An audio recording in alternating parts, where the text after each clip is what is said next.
Hey guys, it's Yuta. So this is a commentary on my previous video about me interviewing Japanese women. So if you haven't watched the video, I encourage you to watch it before you listen to my commentary. Alright, so the first thing I could say about my interviews is that it was incredibly hard to interview Japanese women randomly on the street, which I did. I interviewed them in Shinjuku and Shibuya, some of the busiest places in Tokyo, where a lot of young people hang out. I also tried to interview people in Ginza, somewhat unsuccessfully, but I feel like the demographic is more suitable in Shibuya and Shinjuku. And again, I was just by myself a single Japanese guy trying to interview Japanese woman, and I think the immediate reaction that they have is, wow, this guy is suspicious. And it didn't help even though I was wearing these t-shirts. Actually, this is my favorite t-shirts to wear to the airport, but Japanese immigration officers don't usually get the joke. Anyway, I tried to be as non-threatening as possible. Still, if you know how people are unapproachable in Tokyo, especially if you are Japanese, this is hardly surprising. One time I get rejected so much I decided to count, and I tried to interview pairs of Japanese women, and my record is 40 times in a row. They say no. I could have continued, but I just kind of stopped because I'd already had several interviews. And I also have to mention that Japanese people tend to be very camera shy. They don't want to show their faces. So if you remember, when Facebook was getting popular in Japan, a lot of people said that they didn't want to show their face, so they didn't want to upload their own photos, and instead they just uploaded random objects or like their dogs and cats. Also, if you watch YouTube in Japanese or other Japanese video sharing websites, a lot of people hide their faces.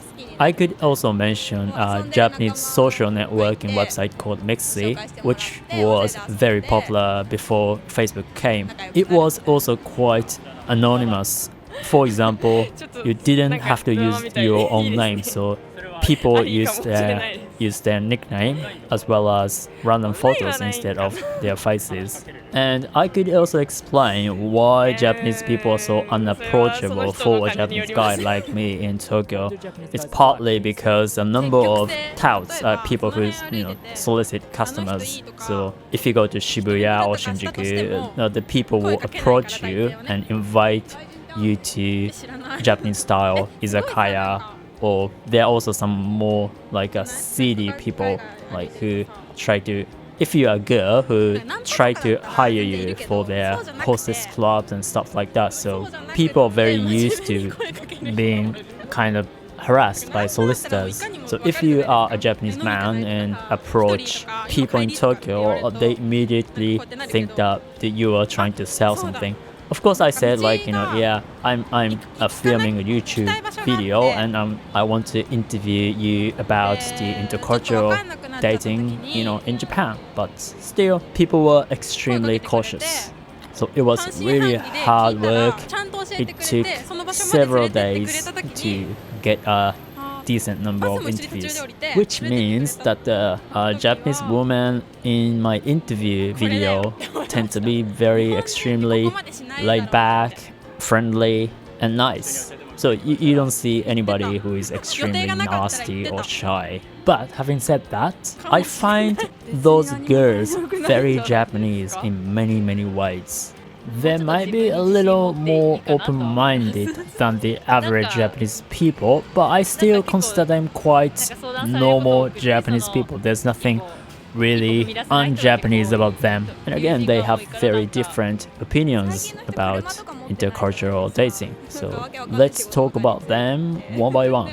Alright, so let's talk about her first. because her answer is very interesting. It sounds like she mainly wants to date white American males. And some people commented on my video saying, why Americans? And I think it's just not her. This definitely reflects this very close but also very complicated Japan-US relations. I mean, let's say we have a history.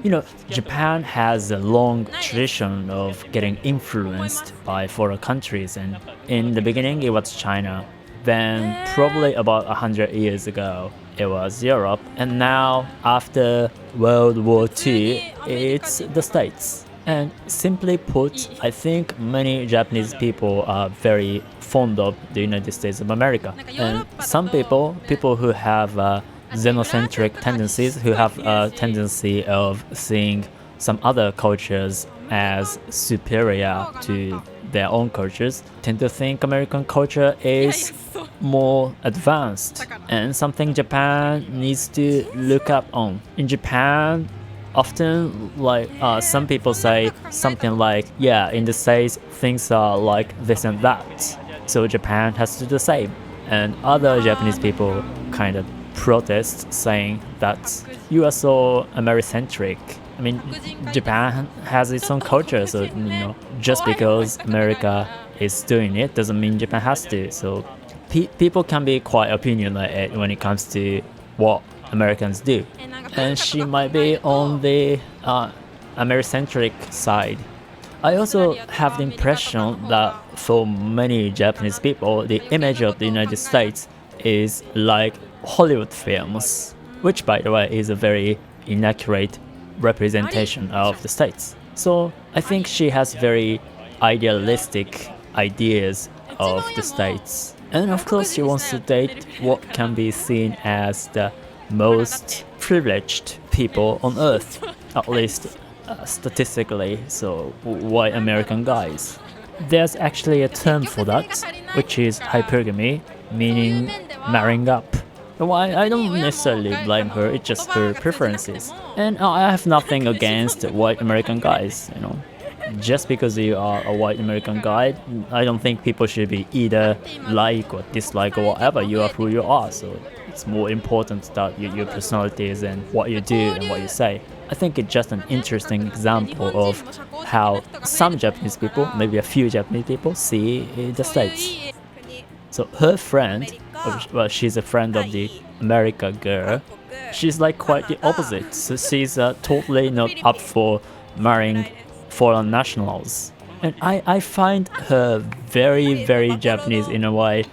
Can you see, like, she's quite kind of reluctant to answer my questions. And this kind of like, hesitation is as if she's kind of like hiding her own real opinions.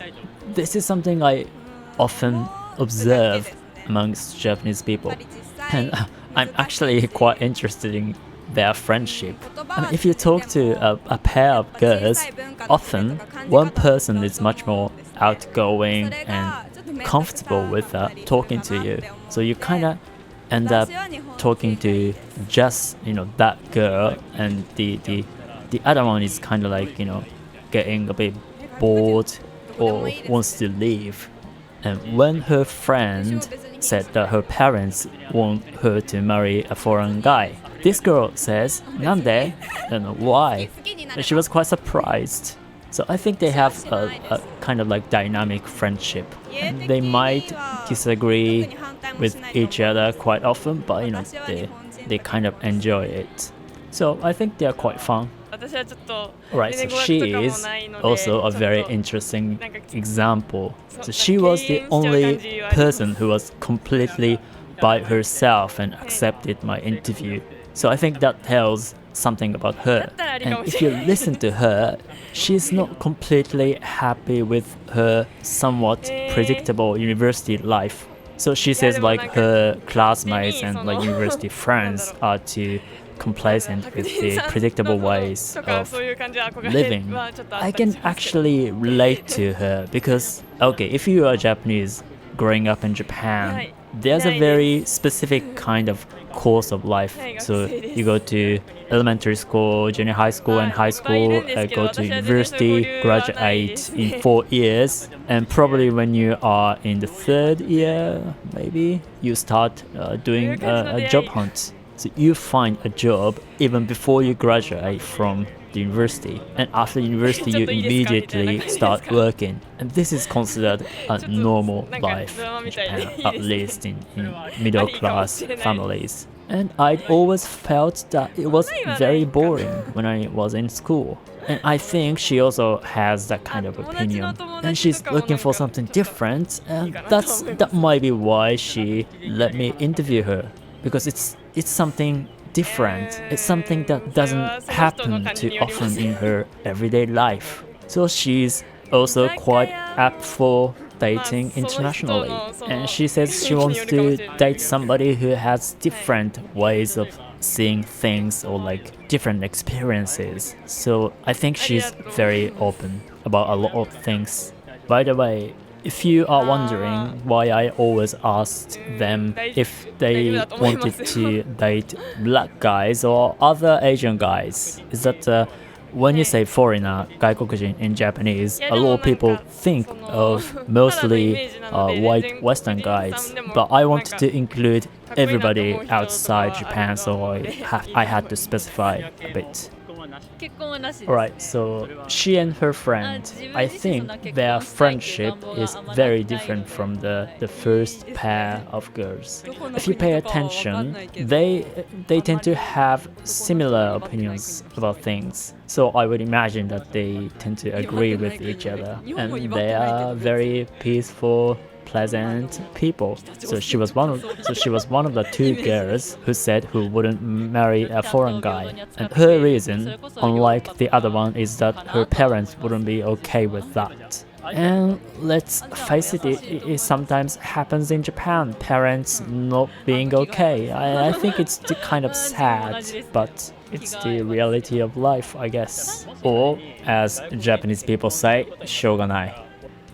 Let's talk about her friend. She is actually quite interesting. She's also the only one who wouldn't marry at all, not just foreign nationals, but Japanese guys either. But at the same time, she's up for dating any guy. And I think she's quite independent. When I asked her what Japanese guys lack these days, she said that they're kind of like indecisive, because her male friends often kind of like seek her advice. Can you say that? Men want her advice. So she's somebody who people can count on, and I think she has her opinions about things. So that's why people wants to listen to her, what she thinks.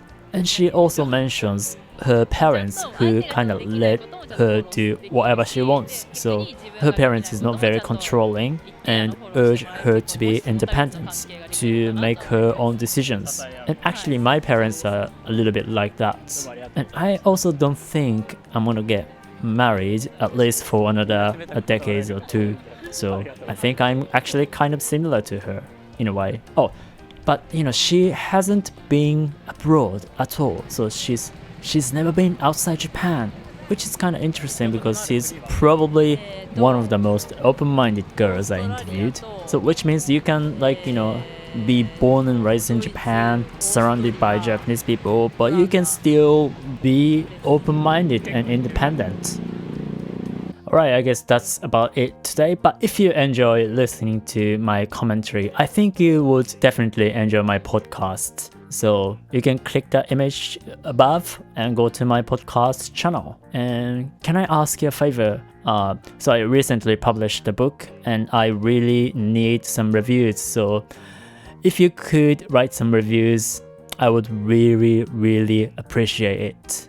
And the link is in the description. So thanks for watching again. I'm reading all of your comments. My number of subscribers is still quite manageable, so I can read all of your comments.